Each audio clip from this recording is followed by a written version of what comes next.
আর ওইদিকে কি হচ্ছে মা? সুরধুনির তীরে মাদল বাজছে।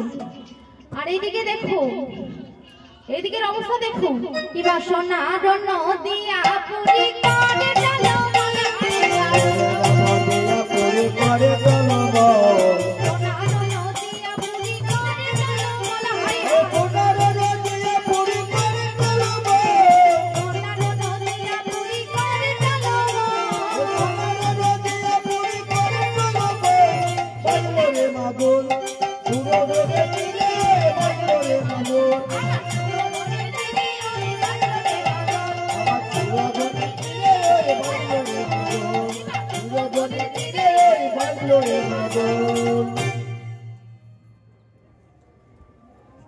বলি সীতানাথকে প্রশ্ন হতে পারে, তাই তো? আসলে সীতানাথ হচ্ছে আমার অদ্বৈত মহাপ্রভু। সীতানাথ হচ্ছে আমার অদ্বৈত মহাপ্রভু। আর ওই যে আপনারা পঞ্চতত্ত্বের ছবি দেখেছেন না, এই যে মা পঞ্চতত্ত্বের ছবি দেখেছেন, তার মধ্যে দেখবেন গৌরাঙ্গ, দক্ষিণে নিতাই, আর তার পাশে যে বৃদ্ধ দাড়িওয়ালা ব্যক্তিটি, তিনিই হলেন সীতানাথ। তিনি বৃদ্ধ হলেও তিনি যখন হরি নামে নৃত্য করেন মা, তখন ধরা ধাম কম্পিত হয়।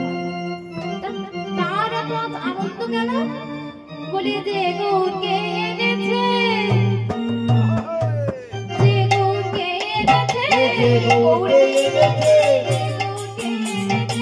গৌরকে এনেছে, গঙ্গা জল তুলসী দিয়েছে, গৌরকে এনেছে, গঙ্গা জল তুলসী দিয়েছে, গৌরকে এনেছে, গঙ্গা জল তুলসী দিয়েছে, গঙ্গা জল তুলসী দিয়েছে, গৌরকে এনেছে, গঙ্গা জল তুলসী দিয়েছে,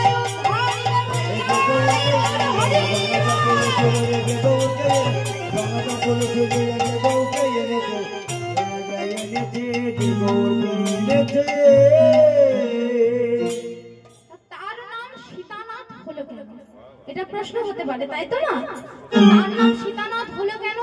তার নাম সীতানাথ হলো কারণ তার ঘরণীর নাম হলো সীতা দেবী, অর্থাৎ তিনি হলেন সীতা দেবীর নাম, অর্থাৎ স্বামী। তাই তাকে সীতানাথ বলেছে, তাই তাকে সীতানাথ বলেছে।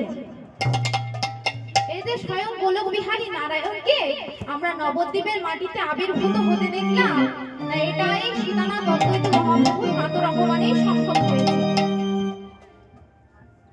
কিবা সোনার নদিয়া পুরি সরস রস মাধুরী, সোনার নদিয়া পুরি সরস রস মাধুরী, সোনার নদিয়া পুরি সরস রস মাধুরী,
Bye.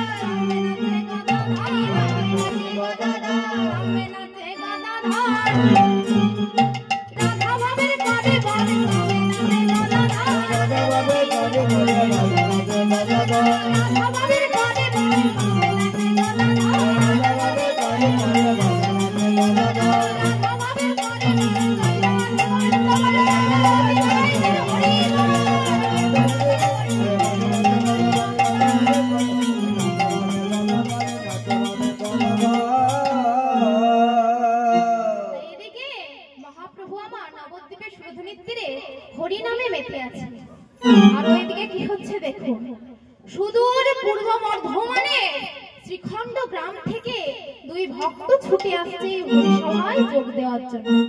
দুই ভক্ত ছুটে আসছে, তাদের মধ্যে একজনের নাম হলো নরহরি সরকার এবং তার বড় ভাই মানে তার দাদার নাম হলো মুকুন্দ সরকার। একজনের নাম নরহরি সরকার আর দাদার নাম মুকুন্দ সরকার। তারা নাকি খবর পেয়েছে যে স্বয়ং গোলক বিহারী নারায়ণ এই নবদ্বীপের মাটিতে আবির্ভূত হয়ে ভক্তগণ সঙ্গে নিয়ে হরিনাম বিতরণ করিতেছে। আর তারা নাকি এটাও খবর পেয়েছে যে ভক্তগণ সঙ্গে নিয়ে মহাপ্রভু নাকি বৃন্দাবনের পথে যাত্রা করবে হরিনাম গাইতে গাইতে। আর মা যেই না শুনেছে যে হরিনাম গাইতে গাইতে বৃন্দাবনের উদ্দেশ্যে যাত্রা করবে, অমনি দুই ভাই তাদের সঙ্গ পাবার আশায় ছুটে চলেছে। তা তারা দুই ভাই নবদ্বীপে এলো।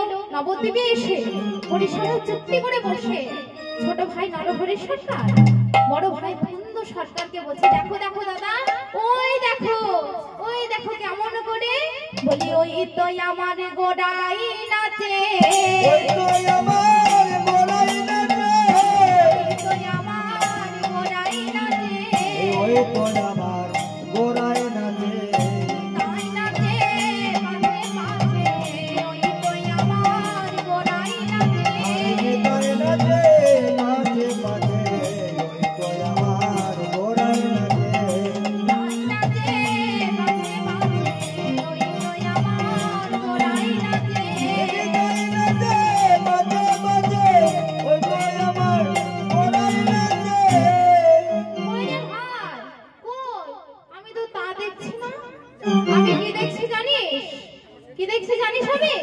বলি ওই তো গো রাই নাচে, ওই তো গো রাই নাচে, ওই তো গো রাই নাচে, ওই তো গো রাই নাচে, ওই তো গো রাই নাচে, ওই তো গো রাই নাচে,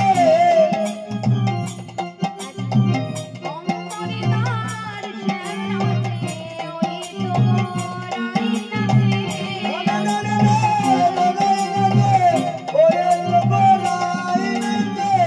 অন্তরে তার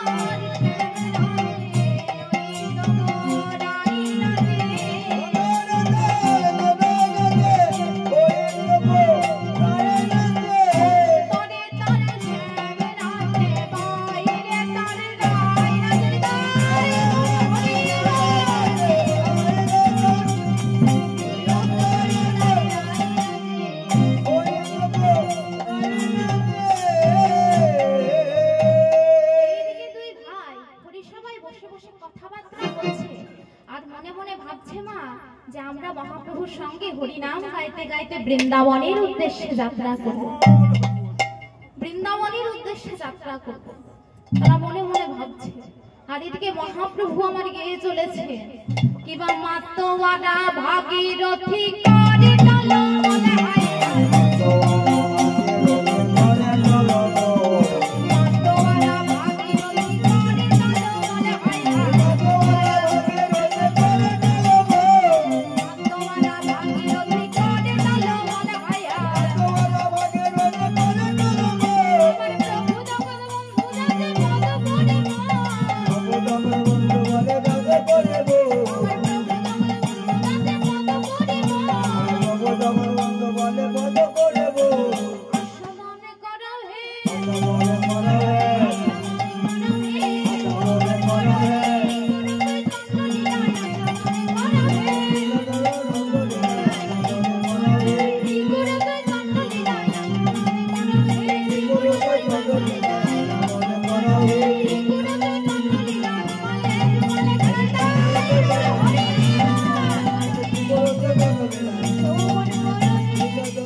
ফঠাস করে মহাপ্রভু হাত তুলে দেখছেন যে কোথায় কে বসে আছে। তখন দেখতে দেখতে এক জায়গায় স্থির হয়ে দেখছেন ওই তো ওরাই দুই ভাই যারা নয়ন জলে মুখ ভাসায় বসে আছে। হরি বল হরি বল। ওরাই তো দুই ভাই।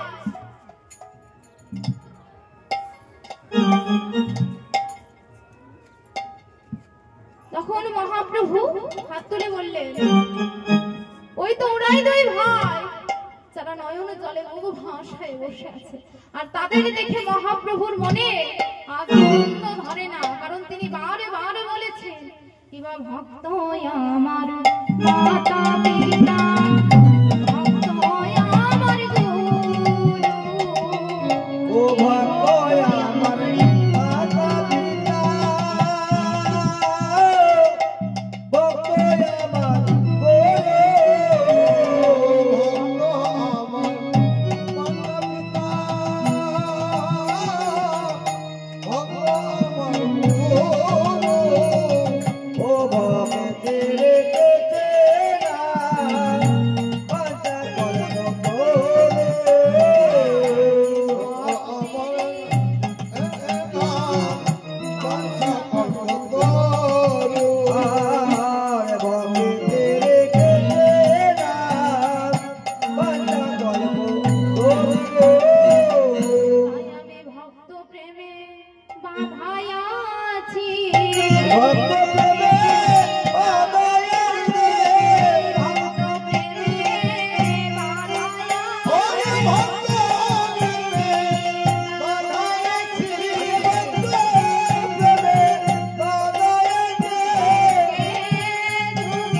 নরহরি সরকারকে উদ্দেশ্য করে বললেন মা এই যে হ্যাঁ ছোট ভাই নরহরি তোমাকে বলছি তুমি আমার নিকটে এসো।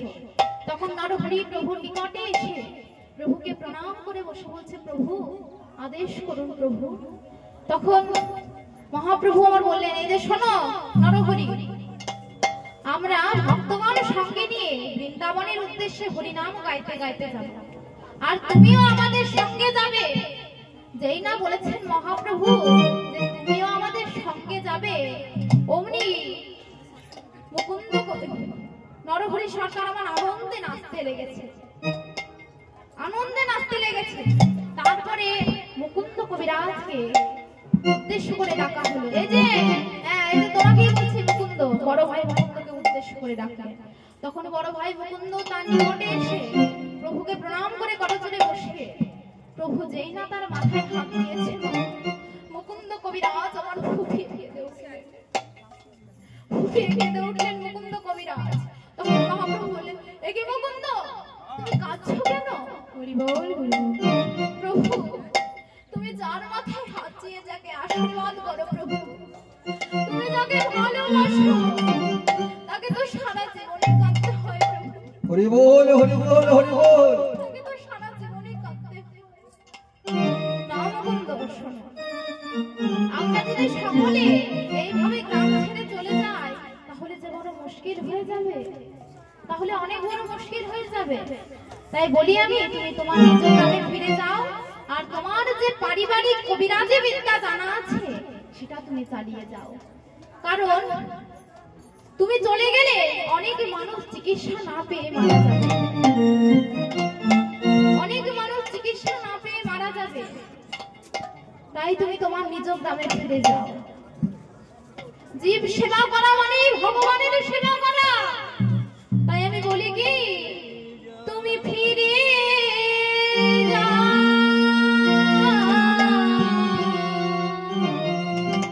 ফিরে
মুকুন্দ কবিরাজ বলছে যে বেশ প্রভু, তোমার ইচ্ছাই পূরণ হোক। আমি আমার নিজ গ্রামে ফিরে যাচ্ছি। সেখানে গিয়ে আমি আমার পারিবারিক কবিরাজি বিদ্যা চালিয়ে যাব, আর দুয়ারে দুয়ারে হরিনাম দেব, আর গোপীনাথের সেবা করব। ঠিক কথা মতো মহাপ্রভুর আজ্ঞা পেয়ে মুকুন্দ কবিরাজ শ্রীখণ্ডে ফিরে এলেন। শ্রীখণ্ডে ফিরে এসে মাতিয়ে রাখলেন হরিনামের সবাইকে। তিনি চিকিৎসা বিদ্যা চালিয়ে গেলেন, তার চিকিৎসার খ্যাতি সারা বাংলায় ছড়িয়ে পড়ল, সারা বাংলায় ছড়িয়ে পড়ল। আর সেই সময় চলছে কার শাসন মা? সেই সময় চলছে নবাব হোসেন শাহ শাসন। বাংলায় নবাব হোসেন শাহ শাসন। তখন নবাব হোসেন শাহ বাংলার শাসনকর্তা। তখন বাংলার শাসনকর্তার পেটে একটি ব্যাধি হয়েছে। সেই ব্যাধি সে কিছুতেই সারাতে পারছে না। যন্ত্রণায় অনেকদিন ধরে অস্থির হয়ে একদিন রাজসভায় মন্ত্রীকে ডেকে বলছে যে, মন্ত্রী, ও মন্ত্রী শোনো, আমার রাজ্যে কি কোনো ভালো কবিরাজ নেই যে আমার এই পেটের ব্যথা ভালো করে দিতে পারে? কোনো ভালো কবিরাজ নেই? তখন মুকুন্দ কবিরাজ বলছে, হ্যাঁ, আপনি বলার আগে আমি একজনের খোঁজ পেয়েছি। তখন নবাব বললেন যে, ও খোঁজ পেয়েছো, তাকে এক্ষুনি ডেকে আনো, দেরি করো না। আগে হুজুর, তাকে ডেকে আনাই বড় মুশকিল আছে। কেন জানো? কারণ সে কোনো রাজা বাদশার বাড়ি গিয়ে চিকিৎসা করে না। যদি দরকার হয় তাহলে তার কাছে গিয়ে তাকে চিকিৎসা করাতে হবে। তখন নবাব বললেন যে বেশ, তাই হবে। রোগ যখন আমারই, তখন আমি যাব। সে থাকে কোথায়? তখন মন্ত্রী বললেন যে সে থাকে, আগে হুজুর সে থাকে পূর্ব বর্ধমানের শ্রীখণ্ড গ্রামে। তা বেশ, দেরি নয়, আমরা আগামী প্রভাতে যাত্রা শুরু করব। তখন নবাব পরের দিন আগামী প্রভাতে যাত্রা শুরু করলেন শ্রীখণ্ডের উদ্দেশ্যে। তিনি শ্রীখণ্ডে পৌঁছে সন্ধ্যা, তখন সন্ধ্যা, তাই গ্রামের বাইরে রাত্রি যাপন করে পরের দিন একটু বেলা হলে তিনি শ্রীখণ্ড গ্রামের ভেতরে গেলেন। তখন যেতে যেতে তিনি একজন বৃদ্ধ লোককে দেখতে পেলেন। তখন তাকে জিজ্ঞাসা করলেন নবাব যে এই যে তুমি বলতে পারো যে মুকুন্দ কবিরাজের বাড়ি কোনটা? ও মুকুন্দ কবিরাজের বাড়ি ওই যে সোজা পথ ধরে চলে যাও, দেখবে যেখানে হরি নামের ধ্বনি হচ্ছে ওটাই মুকুন্দ কবিরাজের বাড়ি। এই বলে নবাব ছদ্মবেশ ধারণ করে গ্রামের মধ্যে চলে গেলেন। যেতে যেতে সে শুনছে যে কে যেন মধুর কণ্ঠে হরিনাম করছে। এত সুন্দর যার কণ্ঠের স্বর, সে নিশ্চয়ই ভালো কবিরাজের হবে। এ তো গান শুনেই আমার অর্ধেক রোগ সেরে গেল। তখন মুকুন্দ কবিরাজ আমার গিয়ে চলেছে আমার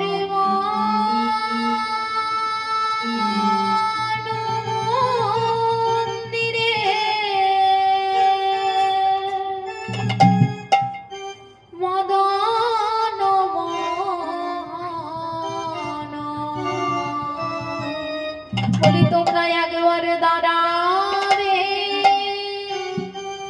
নাকি আবার ঠাকুর, আমি তোমাকে সোনার মন্দির বানিয়ে দিতে পারিনি, আমি তোমাকে সোনার সিংহাসনে বসাতে পারিনি, তবে আমি তোমার জন্য হৃদয়ে সিংহাসন পেতে রেখেছি। আমার মন মন্দিরে মদন মোহন দাঁড়াবে নাকি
কয়েকজন লোক লাইন দিয়ে দাঁড়িয়ে আছে। তখন সে দেরি না করে সেখানে গিয়ে দাঁড়িয়ে পড়ল। তখন মুকুন্দ কবিরাজ আমার গোপীনাথের প্রসাদ পেয়ে চিকিৎসালয়ের দরজা খুলে হাত দিলেন। এই যে তোমরা শুনতে পাচ্ছ? পাচ্ছি পাচ্ছি। হ্যাঁ, তোমাদের মধ্যে যে সব চাইতে গরিব সে আগে এসো, তার চিকিৎসা আমি আগে করব। যে সব চাইতে গরিব সে আগে এসো। কারণ তার চিকিৎসা আমি আগে করব।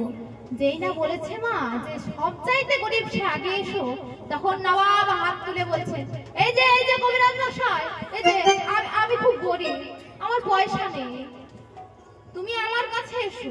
এই বলে নবাব চিকিৎসালয়ে গিয়ে মুকুন্দ কবিরাজ তাকে জিজ্ঞাসা করলেন, ও তুমি খুব গরিব? আগে হ্যাঁ হুজুর, আমি খুব গরিব, আমার পয়সা নেই। ও তা তোমার নাম কি? আগে আমার নাম হলো হোসেন ফকির। হোসেন ফকির? ও হোসেন ফকির, তা বেশ। তা তোমার পেটের ব্যথা ভালো হয় না বলছো? আগে না কবিরাজ মশাই, অনেকদিন ধরে যন্ত্রণায় ছটফট করছি। তা তুমি এই মাটির বারান্দায় শুয়ে পড়ো তো দেখি। হ্যাঁ, এই মাটির বারান্দায় শুয়ে পড়ো। তখন নবাব আমার মনে মনে ভাবছে যে আমাকে মাটির বারান্দায় শুতে বলছে। যে কোনোদিনও সোনার পালঙ্ক ছাড়া ঘুমোয় না, সোনার খাট ছাড়া ঘুমোয় না, তাকে আজ মাটির বারান্দায় শুতে হবে?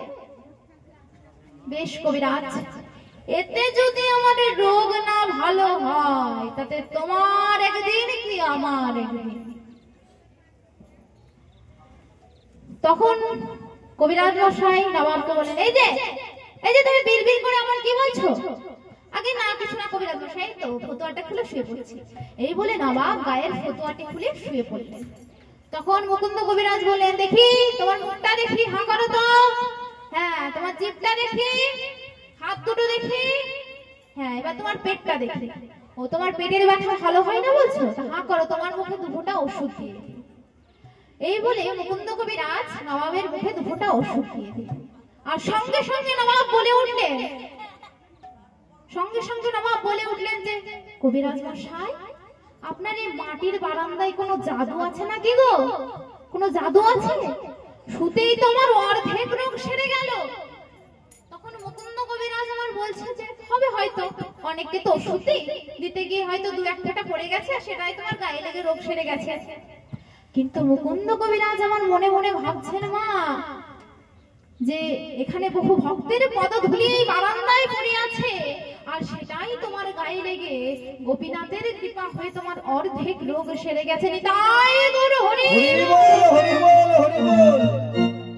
তখনকার মতো বিদায় নিয়ে নবাব পরের দিন একটু বেলা হলে আবার মুকুন্দ কবিরাজের চিকিৎসালয়ে এসে তখন মুকুন্দ কবিরাজকে বললেন যে, মুকুন্দ কবিরাজকে সবকিছু বলার পরে তখন মুকুন্দ কবিরাজকে বললেন, এই যে কবিরাজ, শুনতে পাচ্ছ? তোমাকে আমার সঙ্গে গৌড়ে যেতে হবে। তখন মুকুন্দ কবিরাজ আমার চোখ কপালে তুলে ঝাঁঝালো সুরে বলছে, কে তুমি? কে হে তুমি? তোমার এত বড় স্পর্ধা, তুমি আমাকে গৌড়ে নিয়ে যাবে বলছো? তোমার স্পর্ধা তো বড় কম নয়। হ্যাঁ, আর নয়, আর লুকিয়ে নাম নেই, আমি হলাম গৌড়ের বাদশা নবাব হোসেন শাহ। আপনি নবাব হোসেন শাহ? আমাকে মাফ করবেন হুজুর, আমাকে মাফ করবেন। হ্যাঁ, শোনো কবিরাজ, তোমার মতো এত বড় একজন গুণী ব্যক্তি এই শ্রীখণ্ডে পড়ে থাকবে, সেটা আমি হতে দেব না। তাই তোমাকে আমার সঙ্গে গৌড়ে যেতে হবে। তখন মুকুন্দ কবিরাজ আমায় কান্নায় ভেঙে পড়ে বললেন, প্রভু, এ তুমি কি করলে প্রভু? আমি তো চাইনি প্রভু, কোন রাজা বাদশার বাড়ি গিয়ে চিকিৎসা করতে। আমি তো চেয়েছিলাম কৃষ্ণ সেবা করতে। তুমি কেন এই কাজে পাঠালে প্রভু? আমি তো চাইনি প্রভু। ওগো গৌর হরি, তুমি বলে দাও, এখন আমি কি করি? গৌর হরি, তুমি বলে দাও। গৌর হরি, এখন আমি কি করি? গৌর হরি। কান্নায় ভেঙে পড়ে মুকুন্দ কবিরাজ আমার মাটিতে দণ্ডবোধ প্রণাম করেছে। এমন সময় মহাপ্রভু তার কানে কানে বলে দিলেন যে, মুকুন্দ, তুমি অত মন খারাপ করো না, তুমি নবাবের সঙ্গে গৌড়ে যাও, কারণ এটাও ঠাকুরের ইচ্ছা। দেখবি গোপীনাথের ইচ্ছায় নিশ্চয় কিছু ভালো হবে। তখন মুকুন্দ কবিরাজ আমার গোপীনাথের আজ্ঞা পেয়ে নবাবের সঙ্গে গৌড়ের উদ্দেশ্যে যাত্রা শুরু করলেন। নবাবের সঙ্গে। তারা গৌড়ে যাওয়ার আগে নবাবকে মুকুন্দ কবিরাজ বললেন যে আগে হুজুর আমি গৌড়ে গিয়ে আপনার গৃহে থাকতে পারবো না। তা কেন পারবে না তুমি আমার গৃহে থাকতে? আগে আমাকে দূরে কোথাও মাটির কুটির নির্মাণ করে দিতে হবে, আমি সেখানে আর আমি গোপীনাথ আমরা দুজনে যেন খুব ভালোভাবে থাকতে পারি। তা বেশ কবিরাজ, তোমার মতো এত গুণী একজন ব্যক্তির আমি কোনো অসুবিধা হতে দেব না, তুমি যা বলবে সেটাই হবে। তারা গৌড়ে পৌঁছে নবাব তাকে একটি মাটির কুটির নির্মাণ করে দিল, আর সেখানে মুকুন্দ কবিরাজ আর তার গোপীনাথ থাকতে লাগলো। আর থাকতে থাকতে অনেকদিন হলো, তখন নবাবের একদিন রাজসভায় মনে পড়ছে যে অনেকদিন তো হলো কবিরাজের খোঁজ নেওয়া হলো না, সে কেমনই বা আছে, তার ঠাকুর সেবাই বা কেমন চলছে। এই বলে লোক লস্কর নিয়ে তিনি বেরিয়ে পড়লেন মুকুন্দের কুটিরের উদ্দেশ্যে। তারা মুকুন্দের কুটিরে পৌঁছে দেখছে কি মা, ও মা, মুকুন্দ কবিরাজ আমার ঠাকুরের সামনে বসে কত সুন্দর গান করছে। নবাব তো মুগ্ধ হয়ে শুনছে, আর মুকুন্দ কবিরাজ আমার গিয়ে চলেছে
দাঁড়িয়ে আছে, দরজার সামনে থেকে হাত দিলেন, এই যে কবিরাজ, আজ এসেছে কবিরাজ।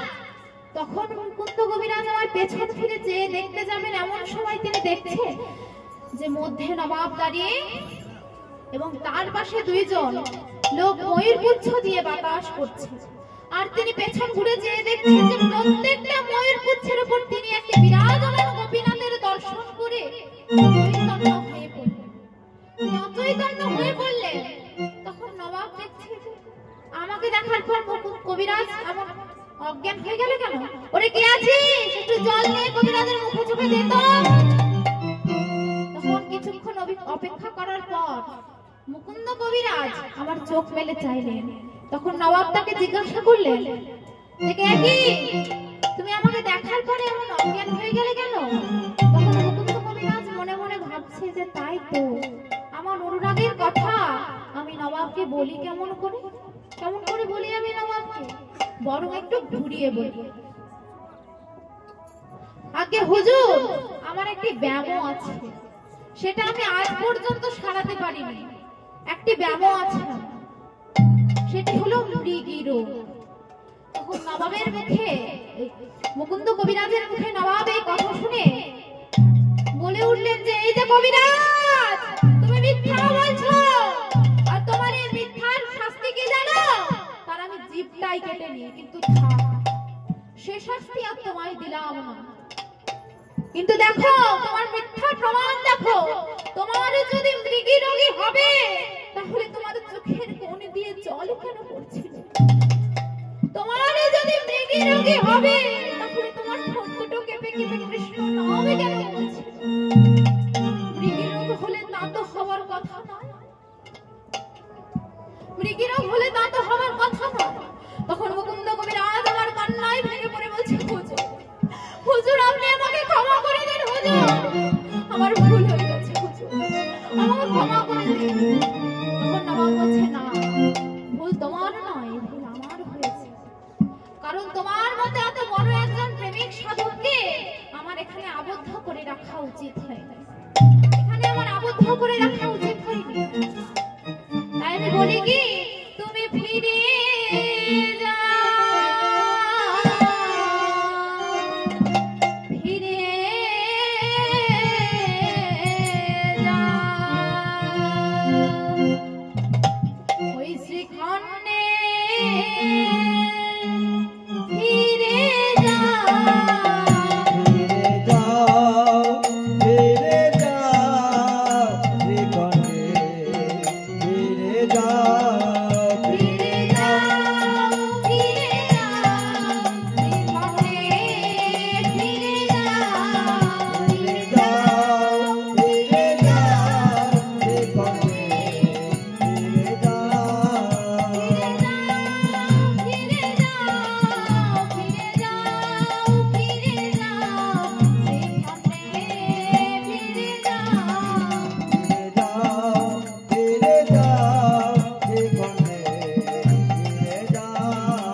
শ্রীখণ্ড পরগনার যত জমি আমি সব তোমার নামে লিখে দিলাম। জয় গোপীনাথের জয়। তখন মুকুন্দ কবিরাজের মহাপ্রভুর কথা মনে পড়ে গেল, যে তিনি বলেছিলেন যে গৌরহরির কৃপায় নিশ্চয়ই কিছু ভালো হবে, সেখানে যাওয়াটা তোমার দরকার আছে। আর গোপীনাথের সেবার জন্য কোনো চিন্তা রইল না। তখন নবাব তাকে বললেন যে এই যে কবিরাজ, শোনো, আমার সুবিনয় অনুরোধ, আমার যদি কোনোদিনও কিছু হয় তুমি একটু দেখে দিও কবিরাজ। তখন মুকুন্দ কবিরাজ বলছে, একই নবাব, আপনাকে যুগ যুগ ধরে জগতের লোক আপনাকে হৃদয় ধরে রাখবে, আপনার এই দান আপনাকে যুগ যুগ ধরে অমর করে রাখবে। জয় নবাব হোসেন শাহ, জয় নবাব হোসেন শাহ, জয় নবাব হোসেন শাহ জয় দিয়ে তখন নবাবকে তিনি সালাম জানালেন যে হুজুর আপনাকে আমার হাজার হাজার সালাম, হাজার সালাম। এই বলে তখনকার মতো বিদায় নিয়ে মুকুন্দ কবিরাজ শ্রীখণ্ডে ফিরে এলেন আর মাতিয়ে রাখলেন হরিনামে সবাইকে। কিন্তু সেখানে এসে তিনি একটি সমস্যায় পড়লেন, একটি বড় সমস্যায় পড়লেন। তার স্ত্রী অসুস্থ আর তার রোগ সে কিছুতেই ধরতে পারছে না। অনেক চেষ্টার পরেও তার রোগ তিনি ধরতে পারছেন না। মুকুন্দের স্ত্রী বলছে, দেখো দেখো ওই গো দেখো আমার সাদা অঙ্গ কেমন জ্বলে গেল গো, জ্বলে গেল আমার সাদা অঙ্গ। আমি মনে হয় আর বাঁচবো না, আমি আর বাঁচবো না। ওই ধরনের দেখি দেখি তোমার জিভটা দেখি, হ্যাঁ তোমার হাত দুটো, হ্যাঁ তোমার চোখটা দেখি। ও গৌর হরি, আমি আমার স্ত্রী রোগ ধরতে পারছি না কেন? আমি আমার স্ত্রী রোগ কেন ধরতে পারছি না? গৌর হরি তুমি বলে দাও এখন আমি কি করি? গৌর হরি তিনি গৌর হরিকে ডাকতে ডাকতে গৌর হরি এসে গৌর হরি বলছে, মুকুন্দ, ও মুকুন্দ। মুকুন্দ বলছে, প্রভু প্রভু তুমি এসেছো, প্রভু প্রভু তুমি এসেছো। প্রভু আমি আমার স্ত্রীর রোগ কেন ধরতে পারছি না? প্রভু তুমি বলে দাও আমি আমার স্ত্রীর রোগ কেন ধরতে পারছি না? তুমি বলে দাও। তখন মুকুন্দ কবিরাজকে বললেন, গৌর হরি আমার, মুকুন্দ আমি যা ভেবেছিলাম সেটাই হয়েছে। মুকুন্দ কবিরাজ বললেন যে তুমি কি ভেবেছিলে? যে তাই হয়েছে প্রভু। এই যে মুকুন্দ, তুমি সারা বাংলা চিকিৎসা করো বলে তোমার মনে অহংকার হয়েছে, তোমার মনে অহংকার হয়েছে, তাই আজ তুমি তোমার স্ত্রীর রোগ ধরতে পারছো না, তাই আজ তুমি তোমার স্ত্রীর রোগ ধরতে পারছো না। কবিরাজ, প্রভু প্রভু আমি তো অতি ক্ষুদ্র জীব, আমি কি করে জানি না আমার অহংকার হয়ে যায়? কিন্তু প্রভু আমি তো এ চাইনি, প্রভু তুমি কেন আমাকে কাজে পাঠালে? আমি তো চাইনি, আমি চেয়েছিলাম কৃষ্ণ সেবা করতে। প্রভু না মুকুন্দ শোনো, তোমার আর অহংকার থাকবে না। এই নাও আমার প্রসাদী পান, এই পান তোমার স্ত্রীকে খাইয়ে দাও, দেখবে তোমার স্ত্রীর সব রোগ সেরে যাবে। দাও প্রভু, দাও প্রভু দাও।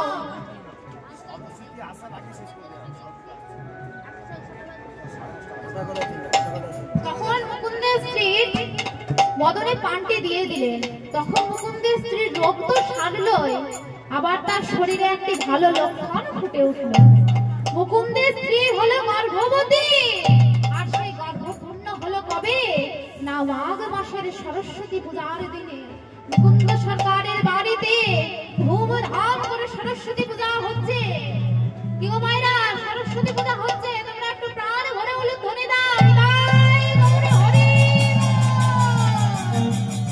শ্বেত পদ্মাসনা দেহি শ্বেত পুষ্পোপশোধিতা শীতং ধরাধরাত্তং শ্বেত গন্ধানুলে পরম সরস্বতী মহাভাগে বিদ্যে কমললোচনে বিশালা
গেছে মণ্ডপে, পুরোহিত মশাই মন্ত্র করছে, আর একটা ছোট্ট বালক ছুটতে ছুটতে এসে বলছে যে কবিরাজ মশাই, কবিরাজ মশাই, আপনি তাড়াতাড়ি চলুন, দেখুন আপনার গৃহে কত সুন্দর ফুটফুটে একটি পুত্র সন্তান জন্ম নিয়েছে গো, তাড়াতাড়ি চলুন। বলি দেখো দেখো মুকুন্দ দেখো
নইলে সরস্বতীর কৃপা ছাড়া বিদ্যা লাভ হবে না, আর বিদ্যা লাভ না হলে সংকীর্তন হবে না, ভাগবত পাঠ হবে না। তাই কি করলেন মা আমার মুকুন্দ কবিরাজ, কিবা সরস্বতীর শ্রী চরণে কইল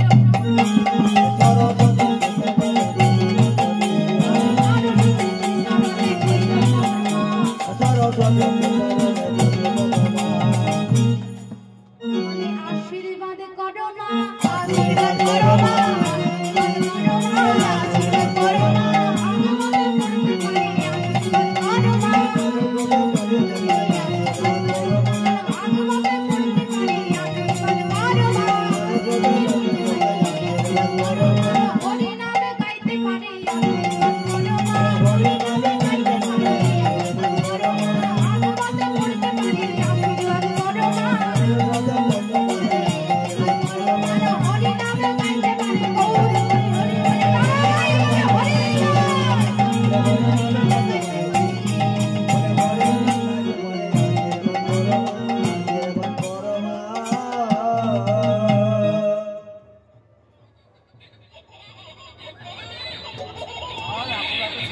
দেখুন মা, আমাদের বাড়িতে সন্তান জন্ম নিলে কি করে, কান্নাকাটি করে, তাই তো? কিন্তু দেখুন আমাদের রঘু কেমন হাসছে, দেখুন দেখুন আমার রঘু কেমন হাসছে। ভগবানের কাছে চাই কোথায় প্রথম সন্তান হলে আমরা ভগবানের কাছে কি চাই? কি চাই? যে ভগবান তুমি আশীর্বাদ করো, আমার ছেলেটা যেন বড় হয়ে আমার মুখে দুবেলা দুমুঠো ভাত তুলে দিতে পারে, আমার ছেলেটা যেন ডাক্তার হতে পারে, যেন ইঞ্জিনিয়ার হতে পারে, তাই তো? এটাই তো আমাদের চাওয়া। কিন্তু ভগবানের কাছে কিভাবে চাইতে হয় দেখুন মা। প্রথম যে চাওয়া যে ভগবান তুমি আশীর্বাদ করো আমার সন্তানে যেন একজন কৃষ্ণ ভক্ত হতে পারে, আমার কারণ যে ছেলে কৃষ্ণ ভক্ত হবে না সে ছেলে মা বাবার মুখে অন্ন না তুলে দিয়ে নিজে কখনো গ্রহণ করবে না। যে ছেলে সত্যিই কৃষ্ণ ভক্ত হবে সে মা বাবার মুখে অন্ন না তুলে নিজে কখনো গ্রহণ করবে না। আপনি ভাবছেন যে মা বাবাকে কষ্ট দিয়ে আমি সারাদিন হাতে জপমালা হাতে নিয়ে হরি হরি কৃষ্ণ কৃষ্ণ বলছি, ভজন আপনার হবে? ভজন আপনার হবে না। তাই আপনার ছেলে যদি কৃষ্ণ ভক্ত হয় মা, আপনার ছেলে যদি কৃষ্ণ ভক্ত হয় তাহলে আপনাকে ভাতের জন্য আর ভগবানের কাছে গিয়ে বলতে হবে না, ভাতের জন্য আর ভগবানের কাছে গিয়ে বলতে হবে না।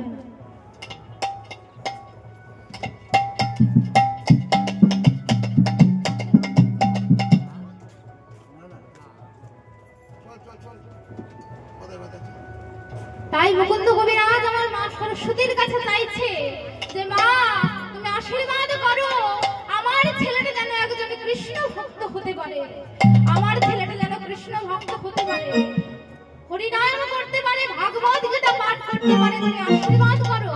তাই কি করলেন মা?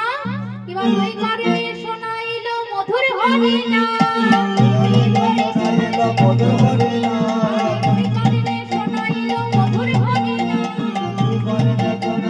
মধুর হরিনাম, হরিনাম শোনালো, হরিনাম শোনালো, হরিনাম শোনালো, মায়ের কথা শোনার আগে হরিনাম শোনালো, মায়ের কথা শোনার আগে হরিনাম শোনালো, মায়ের কথা শোনার আগে হরিনাম শোনালো, মায়ের কথা শোনার আগে হরিনাম শোনালো, মায়ের কথা শোনার আগে হরিনাম শোনালো,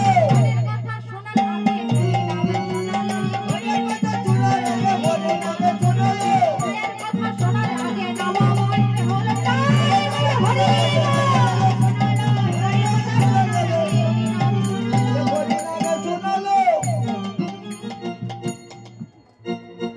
আহা, শিশুটির মন প্রাণ ভরিয়ে দিল হরিনাম দিয়ে। ছোট্ট শিশু তিনি পূর্বজন্মে ছিল সেই ব্রজের মদন অর্থাৎ কামদেব। তাই পদকর্তা লিখলেন, তাই আমি রঘুনন্দন রূপে জন্মগ্রহণ করেছি। তাই পদকর্তা লিখলেন মা কিবা ব্রজের অনঙ্গ ধরিয়া অঙ্গ, ব্রজের অনঙ্গ ধরিয়া অঙ্গ,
ছোট্ট শিশু মা বাবা স্নেহ যত্নে শশী কলার নয় বড় হতে লাগলো। আর তার নাম হলো শ্রী শ্রী ভক্ত রঘুনন্দন। তার নাম হলো রঘুনন্দন, তার ছোট্ট শিশু। আর এদিকে মুকুন্দ কবিরাজের একটি বড় নিয়ম বাঁধা আছে, বড় নিয়ম বাঁধা আছে। তিনি ভোরবেলায় ঠাকুর জাগরণ দিয়ে ভাগবত গীতা পাঠ করে তবেই তিনি পুজোয় বসেন। একদিন তিনি মন্দিরে ভাগবত গীতা পাঠ করতে যাবে, এমন সময় তার ছোট্ট শিশুটি পাশে বসে আছে দেখছে। তখন রঘুকে বলছে, কিরে বাবা রঘু, তুই এত ভোর দুপুরে এখানে বসে আছিস কেন? এত ভোরে কেন বসে আছিস? কে এত রাতে ওঠেনি কি বাবা? এত রাতে কেউ ওঠে? শুয়ে পড়ো তো বাবা, ঠান্ডা লেগে যাবে, যাও। না বাবা না, আমি যাব না, আমি তোমার এই ভাগবত গীতা পাঠ শুনবো। ও তুই ভাগবত গীতা পাঠ শুনবি? বেশ শোন তাহলে। এই বলে ছোট্ট রঘু তার কাছে বসে বসে ভাগবত গীতা পাঠ শুনতে লাগলো। ভাগবত গীতা পাঠ শুনতে শুনতে শুনতে লাগলো। তারপরে শোনার পরে তখন বাবা তাকে বললো, রঘু এবার তুই একটু বাইরে যা। তখন রঘু বাইরে গেল। তারপরে বাবা গোপীনাথের চরণে একটি তুলসী পত্র দিতে যাবে, এমন সময় একটি ছোট্ট বালক ছুটতে ছুটতে এসে বলছে, কবিরাজ মশাই, কবিরাজ মশাই, কবিরাজ মশাই, আপনি তাড়াতাড়ি চলুন, কবিরাজ মশাই, আপনি তাড়াতাড়ি চলুন, আপনি না গেলে যে আমার বাবা মারা যাবে কবিরাজ মশাই, আর আমি পিতৃহারা হয়ে যাব কবিরাজ মশাই, আপনি তাড়াতাড়ি চলুন কবিরাজ মশাই। তখন কবিরাজ মশাই বলছে, কে রে বাবা, ছাড় ছাড়, দেখতে পাচ্ছিস না আমি ঠাকুর সেবা দিচ্ছি? না কবিরাজ মশাই, ঠাকুর সেবা পরে দিলেও চলবে, কিন্তু দেরি করলে যে আমার বাবাকে যে আর বাঁচানো যাবে না কবিরাজ মশাই। তখন কবিরাজ মশাই দেখলেন, তাই তো, ঠাকুর সেবার ভার কাকে দিয়ে যায়। তখন তিনি ভাবতে লাগলেন যে আমার রঘু তো বেশ বড় হয়েছে, আর সেবার ভারটা না হয় তাকেই দিয়ে যায়। হ্যাঁ, ভবিষ্যতে তো তার উপরেই সেবার ভার ছেড়ে দিতে হবে, তা সেবার ভারটা তাকেই দিয়ে যায়। তখন ডাক দিলেন, কই রে বাবা রঘু, শুনতে পাচ্ছিস? শোন বাবা। হ্যাঁ বাবা, বাবা তুমি আমায় ডাকছো? হ্যাঁ রে বাবা, একটু বিপদে পড়েছি তাই তোকে ডাকছি। হ্যাঁ বলো বাবা, আমি কি করতে পারি? বলছি, এই দেখ, এই যে ছেলেটা আছে না, এই ছেলেটার বাবা খুব অসুস্থ, আমি না গেলে ওর বাবা মারা যাবে, তা আজকে গোপীনাথের সেবাটা বরং তুই করবি। বাবা, আমি তো কোনোদিনও সেবা করিনি গোপীনাথে, আমি কিভাবে সেবা করব? আমি তো গান জানি না, মন্ত্র জানি না। কি বললি? মন্ত্র? বারবার বলতো মন্তর মন্তর মন্তর, দেখ কি হয়। বলে কি হবে তোর মুখের মন্তর, হবে তোর মুখের মন্ত্র, আগে যদি শুদ্ধ অন্তর, কি হবে তোর মুখের মন্তর, আর থাকে যদি ছোট মন্ত্র, কি হবে তোর মুখের মন্ত্র, আগে যদি শুদ্ধ অন্তর, কি হবে তোর মুখের মন্তর। আর থাকে যদি তোর ছোট অন্তর, কি হবে তোর মুখের মন্ত্র। এই বলে রঘুকে তার বাবা বলল যে যা তোর মায়ের কাছে নাড়ুর থালাটি নিয়ে আয়। তখন সে মায়ের কাছে নাড়ুর থালা চাইতে গেলে মা বলে যে, সে কি রে, তুই নাড়ুর থালা নিয়ে কি করবি? নাড়ুর থালা নিয়ে তুই কি করবি? না মা, বাবা বলেছে যে আজ আমি গোপীনাথের সেবা দেব। ও, তোর বাবা বলেছে, তা তুই মন্ত্র জানিস সেবা দিবি তা? না মা, বাবা বলেছে যে মন্ত্র লাগবে না, আমি গোপীনাথের সেবা দেব। বেশ, তোরা বাপ বেটা মিলে যা বুঝিস তাই কর বাপু, আমি ওসব বুঝি না। এই বলে মায়ের কাছে নাড়ুর থালা চাইলো প্রভু। কিবা প্রকট শ্রীখণ্ডেবা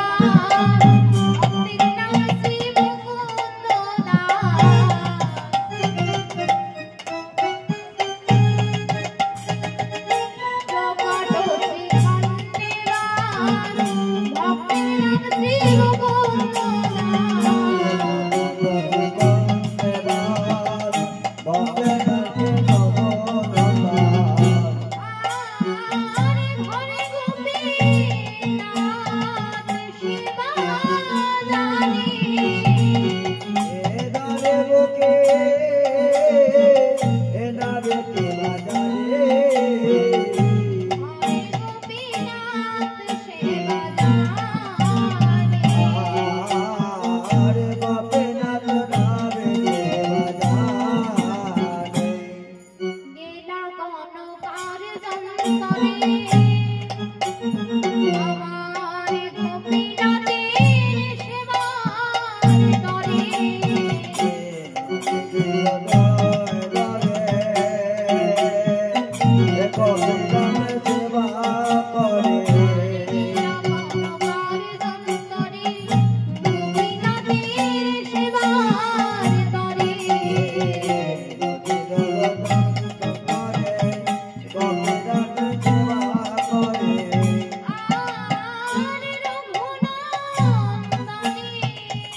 গোপীনাথের মন্দিরে গিয়ে গোপীনাথকে ডাকছে, গোপীনাথ, ও গোপীনাথ, আমি তো কোনোদিনও তোমার সেবা করিনি গোপীনাথ, বাবাই তো তোমার প্রত্যেক দিন সেবা করে। আমি তো বাবার মতো তোমার অত ভালো করে সেবা করতে পারবো না, তবে আমি যেমন জানি গোপীনাথ আমি তেমন করে তোমার সেবা করব। বলি গোপীনাথ না রোগা,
আমি তো বাবার মতো তোমাকে গান শোনাতেও পারবো না।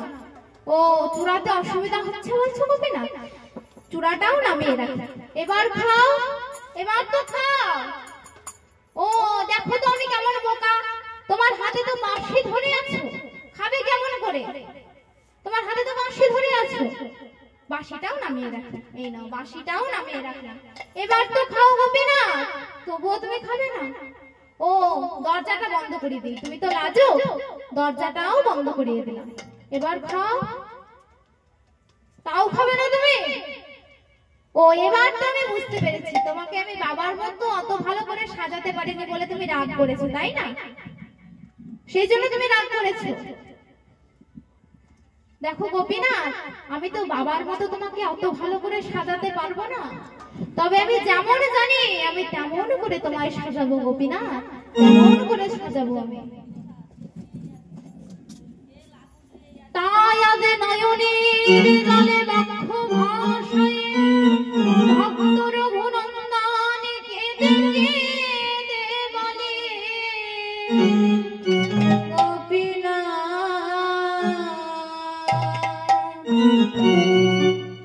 আমি সাজাবো তোমারে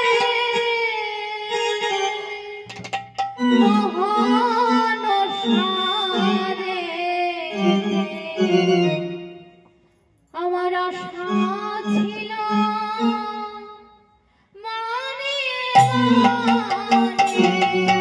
সাজাবো তোমারে গহন সাজে, আশা ছিল মনে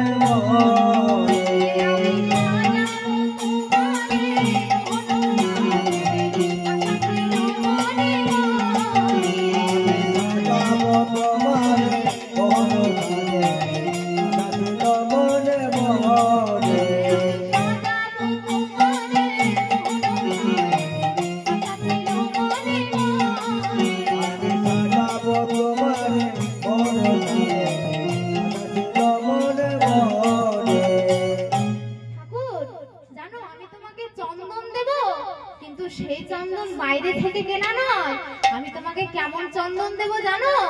সেই চন্দনটা শুধু আমার আর কারণ না, বলি মিশাইয়া আমার ভক্তি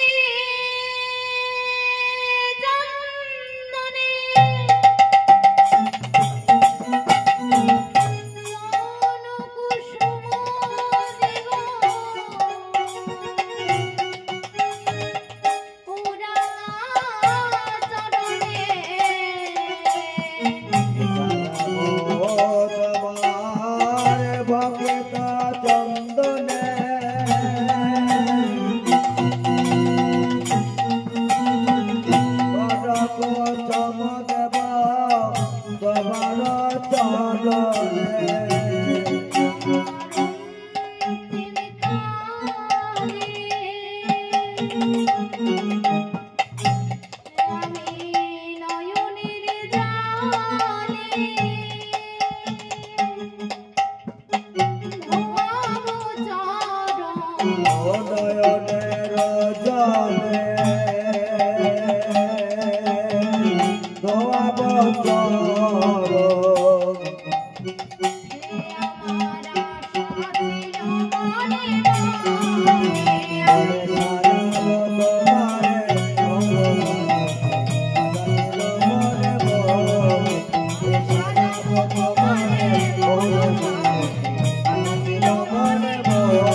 প্রাণ ত্যাগ করবে।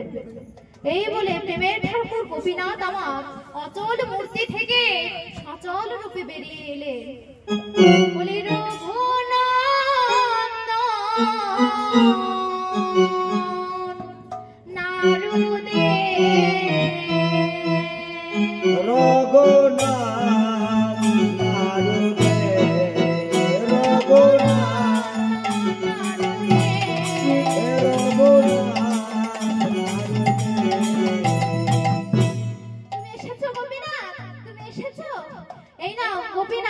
এই বলে গোপীনাথ থালা থেকে একটি একটি করে নাড়ু খেতে লাগলো, একটি একটি করে নাড়ু খেতে লাগলো। তখন রঘুনন্দন বলছে, কি ঠাকুর তুমি সব নাড়ু খেয়ে নেবে, মা বাবার জন্য প্রসাদ রাখবে না? তখন গোপীনাথ বলল যে, ওরে রঘু, সবাই তো আমাকে ক্ষীর মাখন মিষ্টান্ন দিয়ে ডাকে, কিন্তু তোর মতো এমন নয়নে জলে ভেসে কেউ ডাকে না, নয়ন জলে ভেসে কেউ ডাকে না, নয়নে জলে ভেসে কেউ ডাকে না, জলে ভেসে কেউ ডাকে না, মন্ত্রে তন্ত্রে সবাই ডাকে, নয়ন জলে ভেসে কেউ ডাকে না। সবাই ডাকে, নয়ন জলে ভেসে কেউ ডাকে না।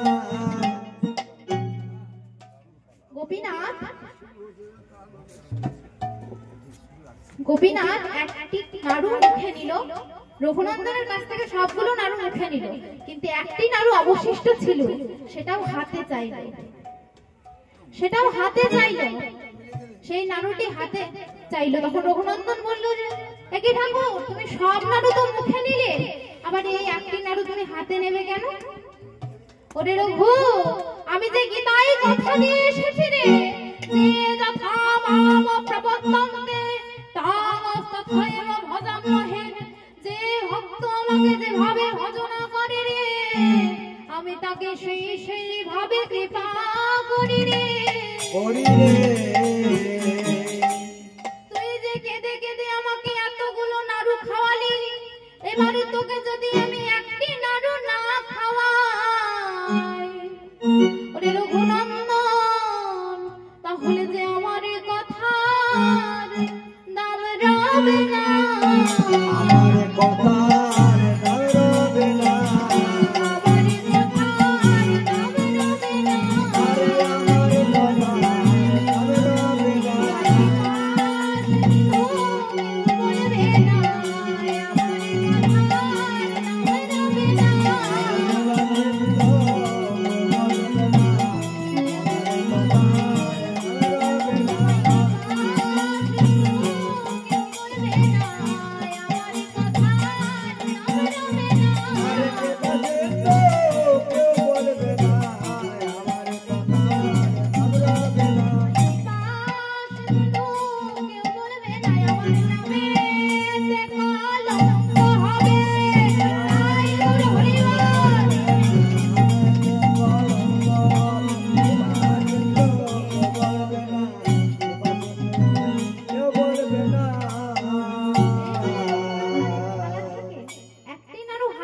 রঘুনন্দনের মুখে জোর করে খাইয়ে দিলেন গোপীনাথ।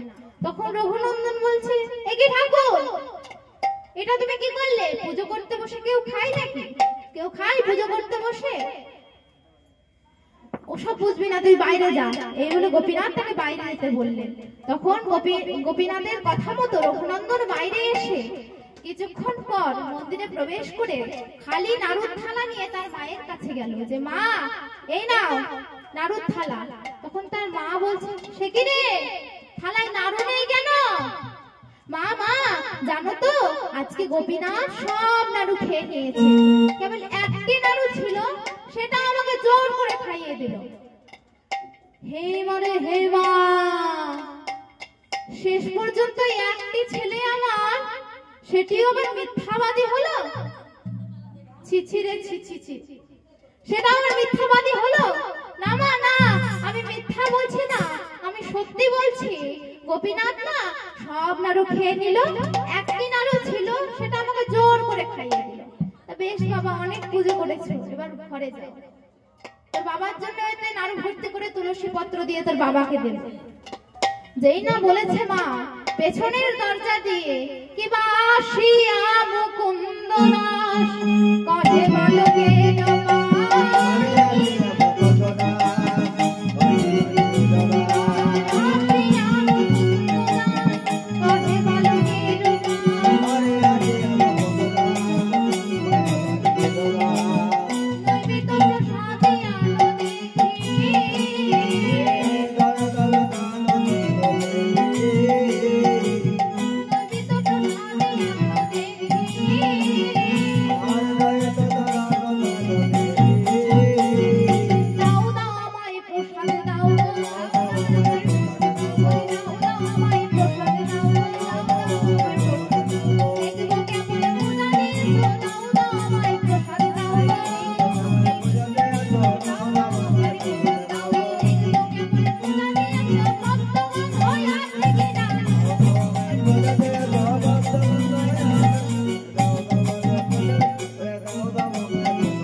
তখন তার বাবা বলছে, শেষে একটা ছেলে তা আবার মিথ্যাবাদী?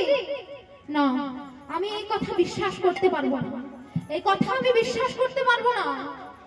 কারণ আমি যদি এই কথা বিশ্বাস করে নিই, তাহলে কাল অন্য কোনো ছেলের বাবা বলবে যে আমার ছেলে গোপীনাথকে ক্ষীর খাইয়েছে, আমার ছেলে গোপীনাথকে মাখন খাইয়েছে। তাই আমি এই কথা বিশ্বাস করতে পারবো না। তাই চিন্তায় ভাবতে ভাবতে মুকুন্দ কবিরাজ আমার ঘরের দিকে চলে গেল।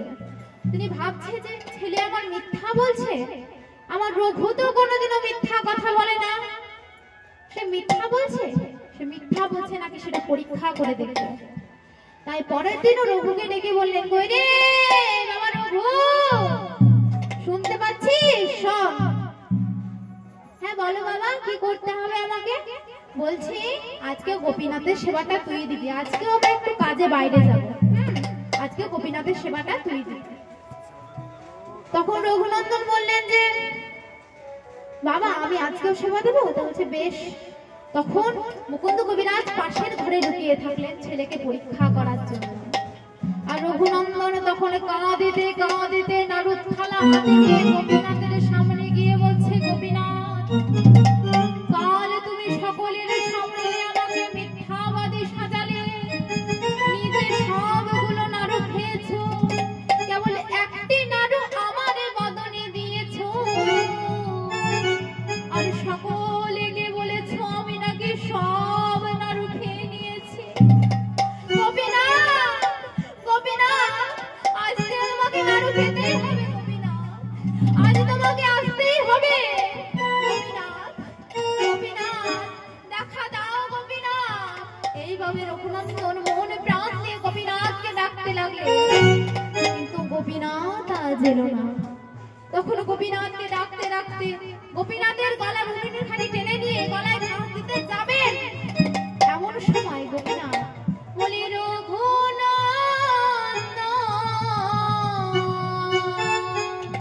নাড়ু খা।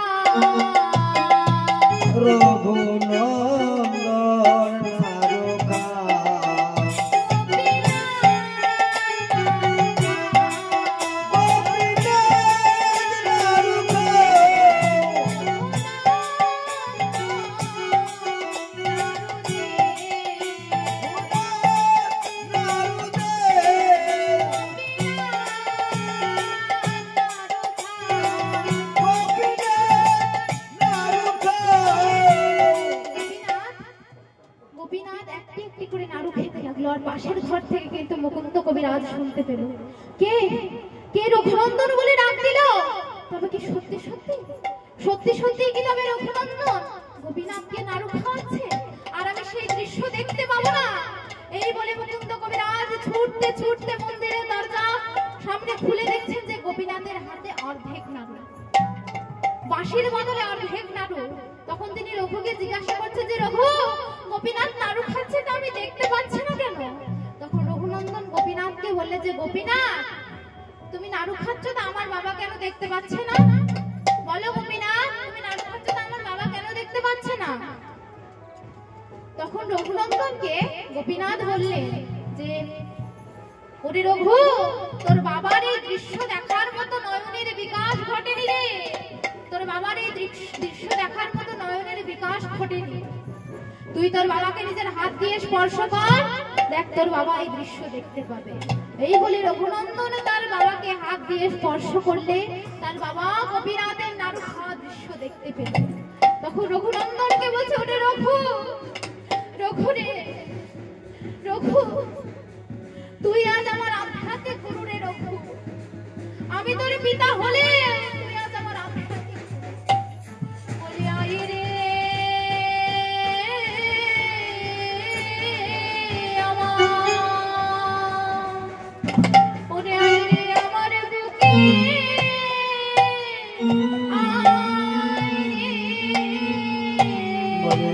রে আমার বুকে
আপনারা দেখতে পাবেন, যাবেন শ্রীখণ্ডে, দেখবেন এখনো শ্রীখণ্ডপুরে অর্ধনাড়ু আছে ঘরে, এখনো শ্রীখণ্ডপুরে অর্ধনাড়ু আছে ঘরে, এখনো শ্রীখণ্ডপুরে অর্ধনাড়ু আছে ঘরে, এখনো শ্রীখণ্ডপুরে অর্ধনাড়ু আছে ঘরে। ভগবান মনে আহামনি, ভগবান মনে আহামনি। বলি রঘুনন্দন হইল যে এই ব্রজের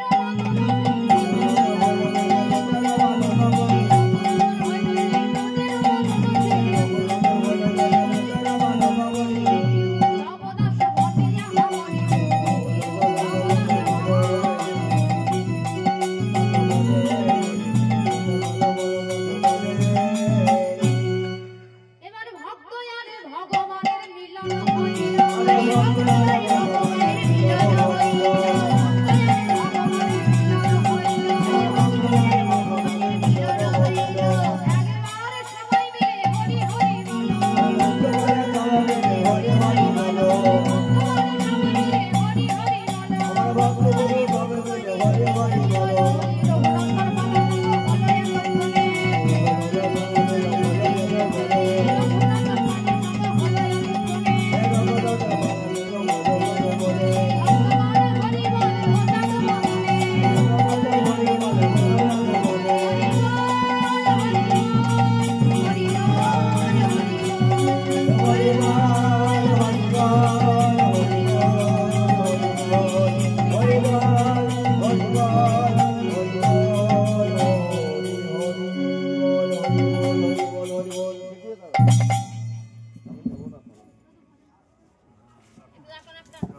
আমার ঘরে ঢুকতে হবে। মায়েরা সবাই মিলে সবাই নাচতে হবে।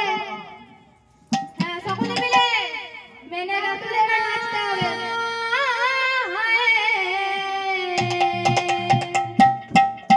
मैंने रसना लगाए राधा नाम की, ओ मैंने रसना लगाए राधा नाम की। सबले मैंने रसना लगाए राधा नाम की, मैंने रसना लगाए राधा नाम की, मैंने रसना लगाए राधा नाम की, ओ मैंने रसना लगाए राधा नाम की, ओ मैंने रसना लगाए राधा नाम की, मैंने रसना लगाए राधा नाम की, ओ मैंने रसना लगाए राधा नाम की, ओ मैंने रसना लगाए राधा नाम की, मैंने रसना लगाए राधा नाम की। आगे भी राधा मेरे पीछे भी राधा, आगे भी राधा मेरे पीछे भी राधा, आगे भी राधा मेरे पीछे भी राधा, आगे भी राधा मेरे पीछे भी राधा। जबर मुरली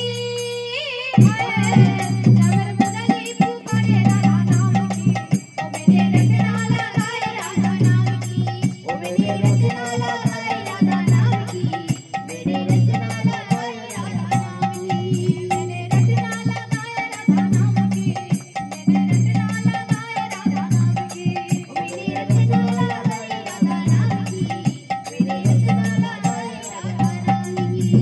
दाए भी राधा मेरे बाएं भी राधा, दाए भी राधा मेरे बाएं भी राधा,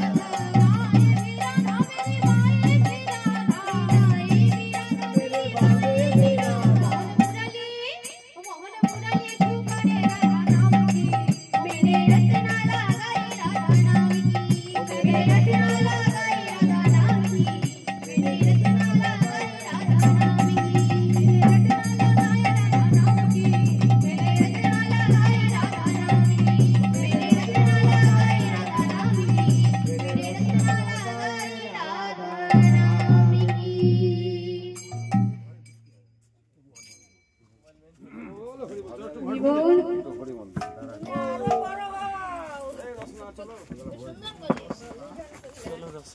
खोलो गा जाओ मोबाइल